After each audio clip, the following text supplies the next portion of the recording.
right, man. Torture Talk, 12 o'clock show. Hey, man. 12 o'clock show is in here. How y'all doing? I hope y'all great. All right, man. So look, today we're going to be talking about Rory and Maul having a disagreement on the Kendrick and Drake beef. Before I get into that, you know, I got to get my spill. This is Torture Talk. If you like the content, please consider subscribing. If you're new here, let me work for your subscription today. All the beautiful, single, sexy ladies in 2025. Put one in the chat. All the fellas, y'all know where to find the ones that just don't harass them. I don't sell no merch, but I do have content. Absolutely free. But if you want to leave a donation, Cash App is in the description. They call me the Hidden Gem. I went from 1,300 subscribers to over 13, 14, almost 15,000. And if you are the 15,000 subscriber, make sure you put the number, you 15,000. You will win. You will win a cash prize. Cash App, cash prize. All right. So look, I am the king of the north. You know what it is. My hair is flowing. Look how long it has gotten. It's crazy. And yeah. So we're gonna get right to it. Let's do it. All right, so let's get it, man. 12 o'clock show. You know what it is. Hey, man, listen. After our show, the link is at the top of the description. So if you want to subscribe, I talk about a bunch of various things over there more than over here. I talk more in depth detail, and I curse over there. So you know what it is. All right, so let's get it. Welcome back to Marcus at Work Media. So according to the Roy and Maul show, Kendrick is the only person that has never ducked the fade, never ducked the beef, and has stood 10 toes down on the beef. Listen, I might as well just be TD in here because the only person that's never been compromised in a battle, period, is Kendrick Lamar. What do you mean? I don't know. That sounds like it deserved him. He never been compromised in a battle? Oh, shit. Why you get him sorted? Kendrick Lamar's never filed a lawsuit in a rap battle. Kendrick Lamar's never ran away from a rap battle. There's only one man that hasn't been compromised. Or lost a rap battle. He's only been in one.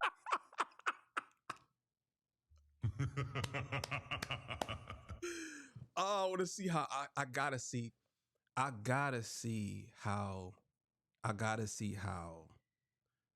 Maul defends this. I got to. We always talking about what's hip hop, what's not hip hop. Filing the lawsuit isn't hip hop. It's not.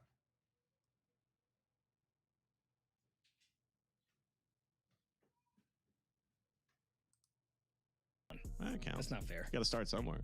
We are looking at this lawsuit with Drake's situation all wrong. Apparently, it's not as deep as we think, and it's not about Drake. Apparently, it's about something much deeper. Let's take a listen, shall we? Oh, well, Drake, you already have so much money. Just shut up and sit down. Like, that's what I'm seeing online. Like, yo, you're already the most streamed and have been on top for this many years and this, that, and the third, da-da-da-da. You should just take this loss and... Okay, you talking about still a rap battle, but what if something in his contract is violated and the label has to pay? He's not supposed to say, hey, y'all did this goes against my contract. Because if he did something that went against his contract, I can promise you the labels would have him in court. Yeah. Now that it's reversed, people are saying, oh, he needs to take his loss like a man and just sit down. You see how these guys do. Like, he's using a what if as if it's a fact, right? He don't know this to be true. He's just saying, well, what if there's something in his contract? And then he goes on as if it's actually something in his contract that's stopping him. And he doesn't know this. But this is what a lot of these guys do to defend anything, or mostly Drake. This is what they do. They make up facts or scenarios where it could be a fact. And a lot of times what people do is they take a clip of this and they put it up on TikTok, they put it up on Reels, and it's a clip of him saying that there's something in Drake's contract. This is the reason why he's acting the way he's acting. Instead of it being, well, what if they leave that part out? Because people do this all the time. And this is exactly what I'm talking about. Like what? But he has a contract. This is business that was violated that his lawyers found, and they're saying, hey, y'all did this. This violates Drake's contract. You need to pay for this. Now, we know Maul is team OVO every day of the week. 24 hours a day, 7 days a week, right? Hilarious. But in this clip, he's saying it's a popular thing to hate on Drake. And a lot of this buzz around social media is all about people on a Drake hate train, and they're blowing it out of proportion. And he has the right to sue UMG because they broke the contract. It's cool to hate Drake right now. That's what the public perception is. That Drake, he lost. He's this corny Canadian, and he's not of the culture, and he just attaches himself to people to kind of like be a part of the culture. Like, that's just what the noise is. Now, Roy has a slightly different perspective. He's saying, so what if Drake wants to blow up UMG and compromise himself for the greater good of working artists to get their fair shake in the music industry? So what of Drake's motives? Drake has probably benefited off this system as well. Yeah, probably so. So what? Okay, if he wants to sacrifice himself for this entire thing, great. He's the only artist that could be able to do this. So if he wants to do it, more power to him. Because again, This is what y'all not understanding, man. I don't care how much you worked in the industry. I don't care. Y'all underestimate the power of these companies. Like, y'all think that it's just like, a lot of y'all think it's just like him versus UMG. No, it's not that. They could put the word in and Drake he'll be shut down on everything. Like, you got to understand, you can't get around when you are beefing with someone who is in control of the media. They're in control of Drake is a small guppy around sharks. And I'm talking like, not even sharks, I'm talking killer whales, orchids. He's that. He's like a small goldfish compared to them, bro. Because they can stop him on everything. Even if he decides that he wants to put his music out on his own and put out a website, there's domains that they can block. Trust me, bro. He don't want to play with these people, man. They will cut him out of everything. He will be just as fast as he grew. He will be broke right after that. Just as fast. And they know this. I think it'll help us. Tell on everyone. You've been here for 15 years. You know everything that's going on. You have the most power, the most money of any artist outside of Taylor Swift. I'm sure Drake knows that bots have been somewhat around his career at some. But you see how cavalier they say this, how it just rolls off the tongue, and we base hip hop around not snitching, but yet and still he's openly saying, "Tell on everyone, tell on everybody," because it's Drake. It's like, I can imagine if Kendrick Lamar was to sue or try to sue Drake. If he had sued Drake, his career would be over. Everybody wouldn't be respecting him. People would be like, man, get out of here. Ain't no way in the world. Ain't no way in the world, Kendrick. Ain't no way. But yet and still, this is what happens. And now it just seems like Drake is the Avenger going against Ultron. You know what I'm saying? UMG Ultron. It's crazy. Point. Even during the Pusha T battle, I remember there being bots everywhere on the timeline. You said Pusha T's name, 1 million OVO bots were killing you in your mentions. So, cool. If Drake is fine with exposing all this shit at the expense of people saying, hey, you did it too, so? If Drake actually did benefit from the bots, that doesn't make his claims any less valid. Apparently, this is just what they said. Now, they seem to have a theory here. A theory and secret meaning behind whacked out Mural that nobody is talking about. They figured it out and they want to share what that theory is and what it really could mean. Let's see if you agree. Get your feelings in this battle out of the way. Don't let anyone put smut on your name. Keep your head down. AKA, don't let me call you a pedophile. Go sue your label? Yeah. Okay. I think when it started with, going up your rank, I think that goes directly to Lucian. going up your rank over there. Go ask for what you deserve over there.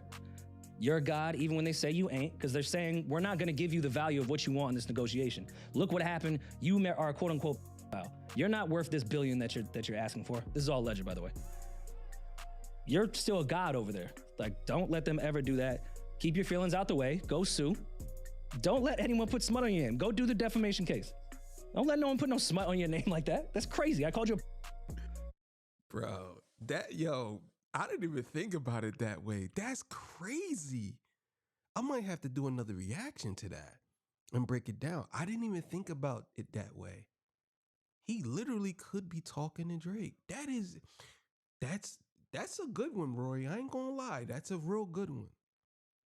That's a good one. That's a real good one. Damn, I didn't even think about that. I kind of felt like he was talking about, I think I said this, I kind of felt like he was talking about Drake when he said, put your head down, work like I do. Understand everybody ain't gonna like you. I said that before, that I think he's talking to Drake, but I didn't think about that part, saying going up your rank. You know what I'm saying? Like, yeah, this is pretty interesting. Don't let nobody do that shit. So go sue the label. So with this theory, Kendrick is trying to give Drake an opportunity to scale up and man up with Universal. Go get your money, stand on your own, don't let them boss you around like that. Now, the other cast members is saying, if he is saying that, it's to taunt him, it ain't to do him no favor, because, yeah, he really does hate Drake's guts, which I agree. Yeah. Go ahead, Demers. If he's doing that, he's doing it in a mocking way. It's not in a loving way. That is a beautiful woman, man. I ain't gonna lie to y'all. She's very beautiful. Very, very beautiful girl. It's in a very much mocking. Kendrick is very sarcastic, so yeah. Because he does hate Drake. So like that's like he's not gonna fake this is fake uplifting, and like he will fake uplift somebody like Cole or somebody else with a fake rap battle, but he really despises Drake. Fair. You know what? I'll be honest with y'all. I don't think that was fake. I think he's saying to him, I don't think he's saying it like this fake up. No, I think he's telling him like, no, going up your rank, nigga. Like, you know what I'm saying? If this is what the argument is, I don't think it's fake. I think he's really telling him that. Like, you know what I'm saying? Keep your head down and work like I do. But understand, everybody ain't gonna like you. Like, even if you say it's a fake uplifting, it's still words that you can take serious. Like, it ain't just because you might be taunting him, but it's still words you can take serious. Fully take that yes, he could be saying this in a very condescending way. Mm-hmm. Now, there's a question that came up during this discussion is why is Not Like Us on GNX album? Why would he leave off one of his most popular songs off the album? I don't know when an artist's biggest song ever was left off of their project. Y'all don't think that has something to do with it? No. That is crazy. No, because I think that would make would make Drake look even crazier if he put Not Like Us on there, and then because of this, because it's only a petition now, it's not even really a lawsuit yet. Right. Yeah. But let's say it was a lawsuit and it went through that, they would have to take that off the album while things were in litigation. I think the reason why, and I'll let them speak, but I think the reason why he left the song off the album is because, number one, that song doesn't really fit on the album, because I tried every other way to try to get that song to match in the album, right? And for me, it doesn't fit on the album. I think that it fits on the next one that he might put out. You know what I'm saying? A deluxe edition. Also, too, I think Kendrick wanted to drop an album where he didn't put none of those diss tracks on there to show people that he don't need those diss tracks to make a successful album. I believe that that's the reason why. That's the main reason why, to me, why the song wasn't on the album. Because he don't need those songs to be on the album. And those songs was totally dedicated to Drake. Songs on this album ain't totally dedicated to Drake. You know what I'm saying? So, keep going. That would make Drake look even crazier with this give me my ball back, no one can play type of accusations he has now.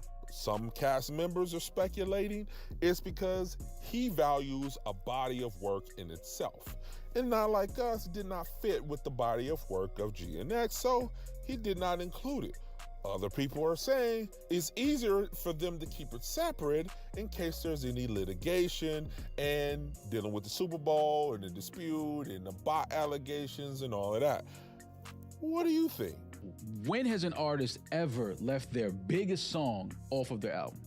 But Kendrick is not the typical artist, Maul, and that's what we were telling you before we even heard anything about this lawsuit. When we had this argument with you and we said that we think he's going to leave it off the album, our point still stands pre-lawsuit that he's not that. Actually, there's a lot of artists that left some of their biggest records off of the album, and then they later on put it on the album. That happened. You know what I'm saying? That happened before a couple of times. Of artists, Kendrick likes to provide bodies of work, and providing a body of work with a song like that has what it has attached to it, it just doesn't go with what I think his vision would be. That's why I never thought that it would be on it. Now, Julian made a really interesting point here. Now, he's worked for the labels. Like myself, I've been behind the scenes doing marketing campaigns for the labels. I know bots is a real thing and a real tool that labels use. But one thing you cannot fake with bots, tons of money on advertising and any other thing that the record labels have at their disposal. You can't fake relevance. You can pay all the money you want to pay to put stuff in front of people. How they respond. I meant to say this before in one of the last videos. I want y'all to look at the way this girl dancing in this joint. Yo. Oh real my thing God, she and a going real tool crazy. That labels you. But one thing you cannot fake with bots, tons of money on advertising and any other thing that the record labels have at their disposal. Yo, you can't look at the girl fake. right there. Look at the girl. Look at this girl. Yo, the girl right here. Oh my God, bro. This girl right here. Yo. If y'all ever watch this video, yo, she is going crazy. She ain't playing no games, bro. Yo, she ain't playing no games, bro. Look at this. Relevance. Oh you can tons of money on advertising and any other thing that the record labels have at their disposal. Look at her. Look you at her. can't fake relevance. You can pay all the money you want to pay to put stuff in front of people. How they respond is up to them. Not Like Us was an anomaly, and I'm on the side of, look, they fudged the numbers. They were selling ads at a lower clip. I get all that. Assuming everything Drake said is true. My argument still is that you can't fake cultural relevancy. Like, I've worked at a label. We've put thousands of dollars, sometimes millions, into a record, and you can't trick people into thinking something. Either it is or it isn't. When something, you can add fire to it and make it bigger than it already is, but you can't like trick people into what the culture is quote unquote feeling. That record had everybody. I don't think like it needed all this juice and boost and all this like stuff that Drake is. Well, it had everybody because it was part of one of the biggest battles in. Of course, history. No, I'm saying all of that. It had everybody because it's a good song too, Maul.